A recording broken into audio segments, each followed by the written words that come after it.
En este tutorial te voy a enseñar a crear este efecto como de acuarela en tus videos utilizando inteligencia artificial. Para ello vamos a utilizar la plataforma de novoads.ai, cuyo enlace te voy a estar dejando en la sección de comentarios. Una vez llegues acá, te tienes que crear una cuenta y ojo, esta es una plataforma que te permite probar primero la propia plataforma por tan solo $1. Así que podrías hacer este tutorial por ese precio. Así que bueno, una vez te hayas creado la cuenta, llegarás acá e irás a la sección de video. Le haremos clic a ajustes y en el modelo vamos a utilizar el de OmniFlash. Ahora le daremos clic aquí y aquí tenemos que subir nuestro video. En nuestro caso es este. Llevo meses buscando el vestido perfecto, este lo tiene todo. Como pueden ver es un video bastante genérico, no tiene nada en especial.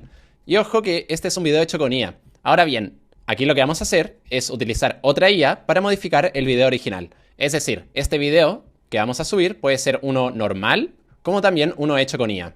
Así que ahora le haremos clic a abrir y aquí donde dice describe tu video vamos a utilizar el siguiente prompt. Ahora le haremos clic a este botón y finalmente clic en generar. Y ahora tenemos que esperar alrededor de unos 4 a 5 minutos. Bien, perfecto, aquí tenemos el resultado, así que veámoslo. Llevo meses buscando el vestido perfecto, este lo tiene todo. El corte, la caída, la tela ligera, es el mejor que he tenido.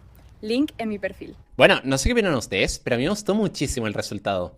Se ve bastante bien. Ahora, si les gustaría crear un video como este, a través de otro video que tengan ustedes, recuerden que el prompt se los voy a estar dejando en la sección de comentarios y que pueden probar esta plataforma por tan solo $1. Dicho esto, nos vemos en el próximo video.